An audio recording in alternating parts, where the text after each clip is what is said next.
welcome to Rave Sensation. I'm your host, Dan, and today we're going to be talking about this book, In the Studio, Visits with Contemporary Cartoonists. Okay, so here's the book, In the Studio. It's by Todd Hignite, and he was the founding editor of a magazine called Comic Art Magazine I remember it from the early 2000s. This book itself was published in 2006. The thing is, I never saw the issue of the magazine that had Daniel Klaus in it, which is going to turn out to be the most important one in here. And somehow this book, which came out in 2006, somehow I missed it when it came out. And, it's really weird because, it's a who's who, at least of the male cartoonists. It's weird that they're all male, even though there was a couple standout female cartoonists at the time. I guess they were saving that for volume 2, which doesn't seem to have happened. But like Ivan Brunetti, Charles Burns, Daniel Klaus, Robert Crumb, Jaime Hernandez, Gary Panter, Seth, Art Spiegelman, and Chris Ware. I mean, wow. Powerhouse of those early independent cartoonists that, were published by people like Fantagraphics or Drawn and Quarterly, or Raw, places like that. So somehow I did not see this book, and I did not see the issue of the magazine that I'll talk about more as we go along. The way I found out about it was off the Cartoonist Kayfabe channel. If you're into comics, you've probably seen a couple episodes of that at least. I won't go into this too much. Those guys pretty much covered every page in the book. So I'm just going to skip through it and talk a little bit about what it means to me and about that one particular chapter. The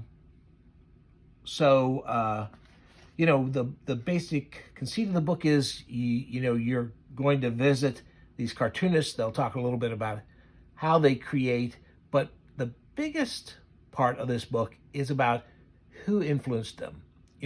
What cartoonists, when they were growing up, did they look at and say, oh, this is what I want to do?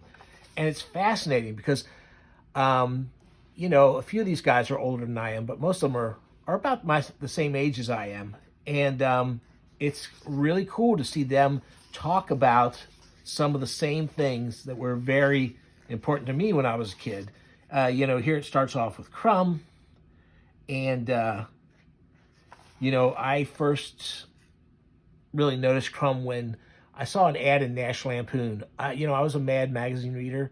But as soon as I saw National Lampoon, and I actually got to see the first issue, I didn't have it myself, but we were on a school field trip, and one of the kids on the field trip bought the first issue of National Lampoon because it was with the Mad magazines and stuff on the newsstand. The newsstand person obviously hadn't looked at it that well.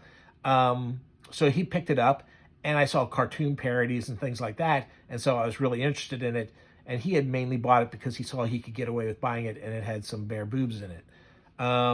Which, at that age, I didn't mind that either. But anyways, after that, there was an ad in National Lampoon, and after I'd been reading it for a little while, I saw these ads, and I said, oh, I'm going to send away for these comics. And there was an R. Crumb comic in there, as well as some other ones. Those comics were actually eventually confiscated by my stepfather. He took them and some National Lampoons.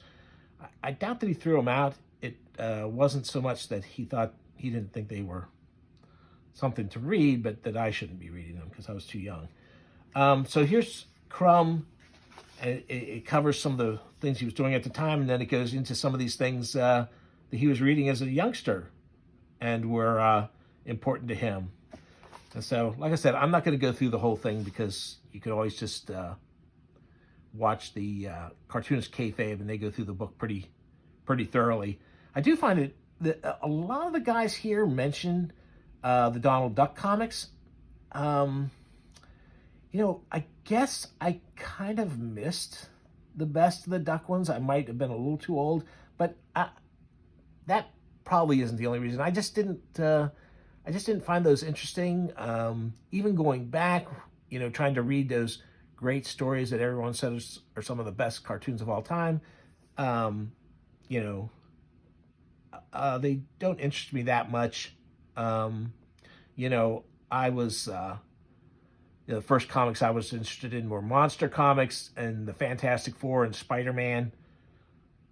So um, he talks about Mad in here, and I was really into Mad. There were a couple cartoonists in there I really liked, but then like once I saw the National Lampoon, those early issues of the National Lampoon were just, I was kind of like, oh, that's it for Mad. Um, if you ever get a chance, here's some old Crumb. They're not the Crumb comics that, the undergrounds that are famous for.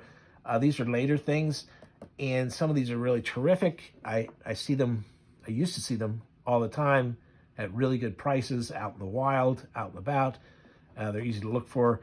Weirdo is just a fantastic comic. Always something good going on in there. Like I said, he's covering a lot of ground here, a lot of things that were inspirational to him.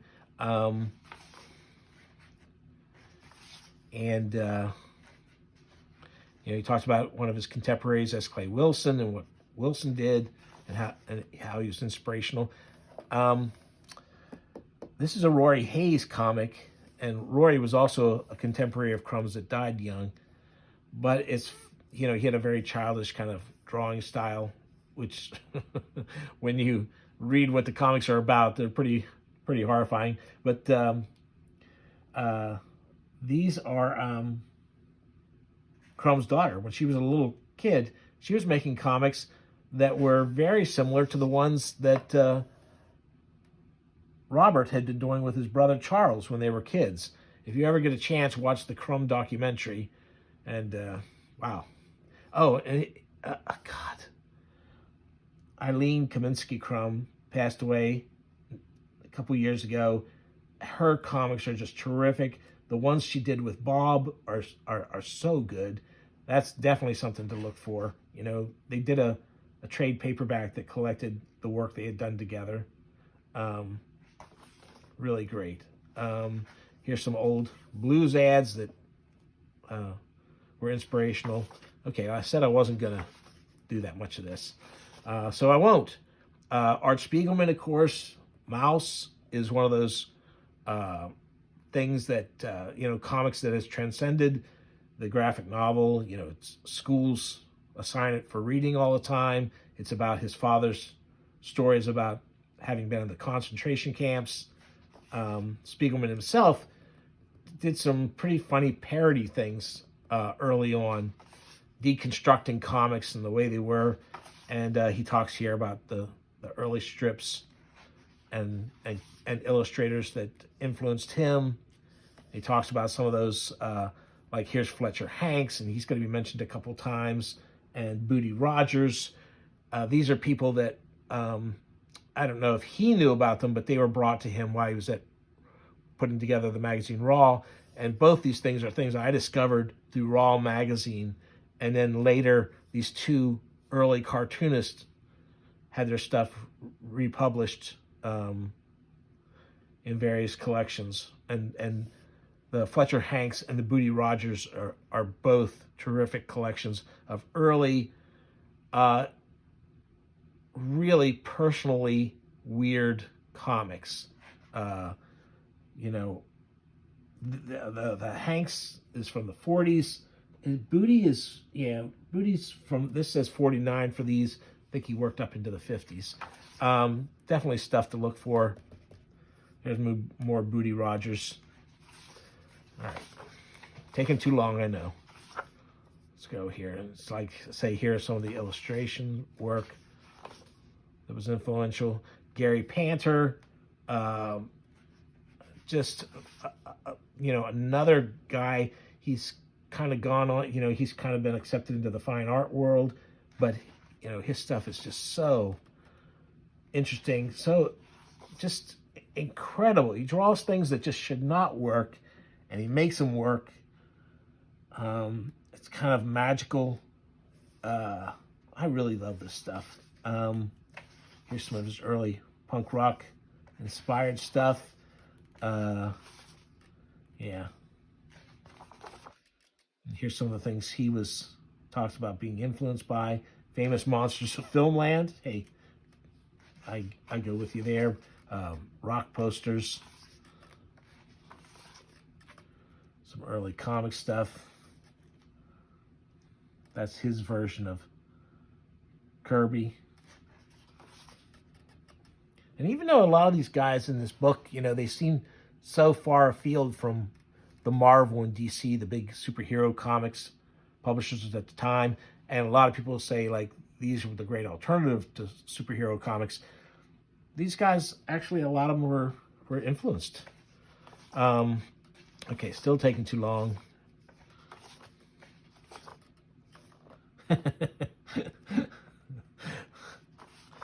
Very, very interesting stuff. Yeah, this is a wood engraving.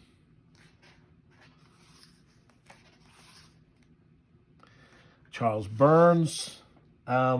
He's got several little publications out that do like kind of publish some of his sketchbook style drawings. And he likes to take these old panels from old comics and redraw them. That's one of his early comics. That's great. There you go. And you can see his variations on the original panel from a comic strip. Your toys. He talks about how he likes vinyl toys, and I have a set of the little vinyl toys he made. That's not this model, and not that either. I thought there was a picture in here of those toys, but not. Wow, just great stuff. Jaime Hernandez. Now this is a really interesting one. As much as I like him and his brother's artwork, these guys were so influenced by comics I had no interest in. And it makes sense, because they're heavily influenced by Archie comics, Betty and Veronica and stuff. And it makes sense when you look at the way he draws the women in his comics, at least. That makes sense. But, I never read. I mean, I read them because my sister would have them around, and I would just read everything that came within my grasp. But I never went out of my way to read any of that stuff. And he, talks about some of the other things that he was reading.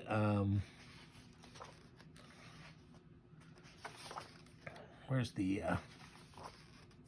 Little Archie? Adventures of Little Archie.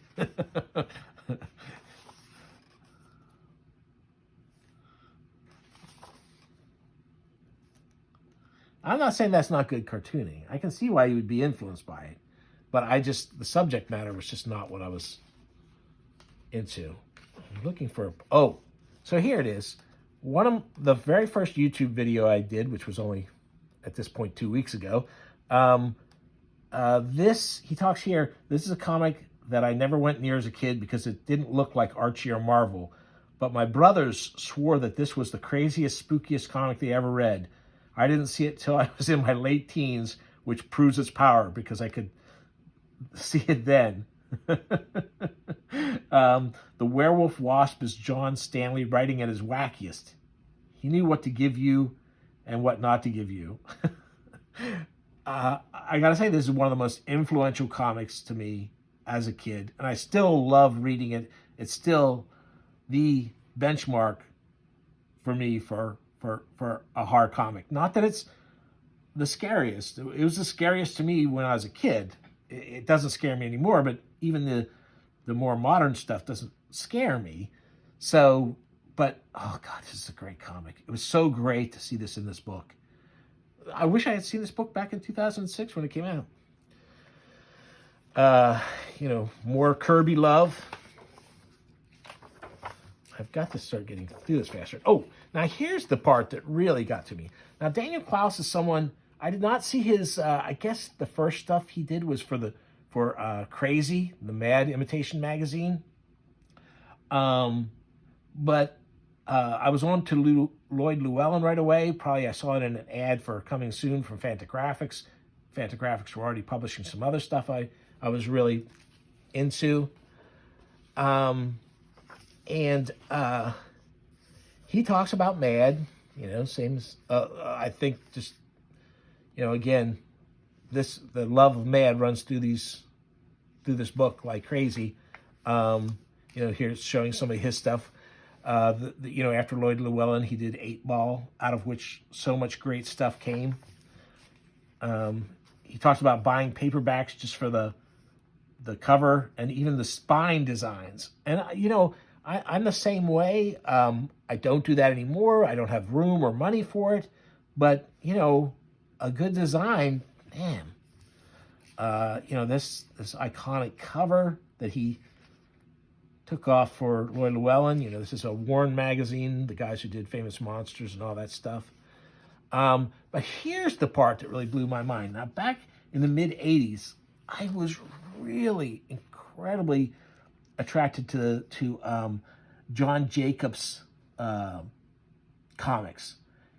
He's a guy who self-published these comics. They're really, really odd.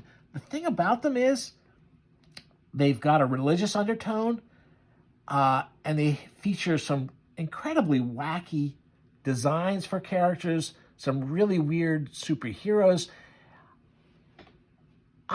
The thing I love about it is I can't tell if he was serious or not, or if he was only as serious as they were with the bizarre characters they did for, DC Comics in the late 50s and 60s. I don't know. A lot of people, the main claim to fame is that Ken Landgraf did some of the artwork for these, but even the stuff that Ken didn't do, it's all great. This is all great. Above and beyond Ken, who is rightfully collecting a collectible thing, but the John Jacobs angle is the thing that really got to me. I don't know what difference it would have made to me, because I already loved everything Daniel Klaus was doing, but I didn't think anybody else cared for these. So it's really wild. I recently found online, there was I think it was from 86 or 87. I did, for a friend of mine's music magazine, I reviewed his comics that he was putting out, and, these were just a fantastic discovery. And here he is, he's doing his own version. He's did a painting here of some of the creatures. Just fantastic. Like I said, I wish I had seen this at the time. I don't know what, I already loved Daniel Klaus's stuff so much. I don't know that it would have made me a bigger fan, but just knowing this fills my heart with a real warmth. Here he is, as most of them do, doing his own version of different things.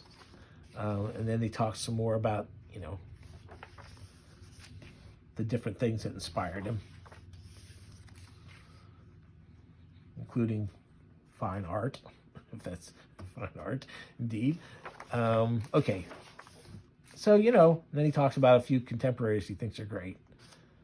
Oh, that's a good scene from that. Then there's Seth. Okay, I really need to get through this faster. I promised myself this wasn't going to be so long. I love that. He made a paper cutout neighborhood you can put together. There's the covers he did for the complete Peanuts the Fantagraphics put out. These pages are so slick. I have a feeling this isn't gonna, Oh, and here's Chris. We start Chris Ware.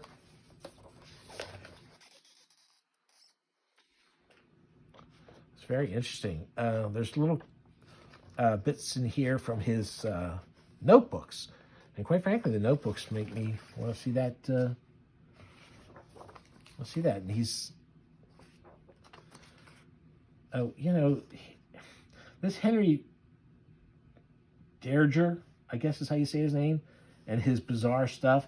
Look up Henry Derger, and you'll see it's some of the weirdest. He was a folk artist, an outsider artist, or whatever you want to call it, that people didn't know was an artist, and they kind of discovered an apartment crammed full of his strange artwork when after he passed away. And I saw some of these pieces at the Smithsonian American Art Museum in D.C., and the piece I saw was really big. It was really amazing.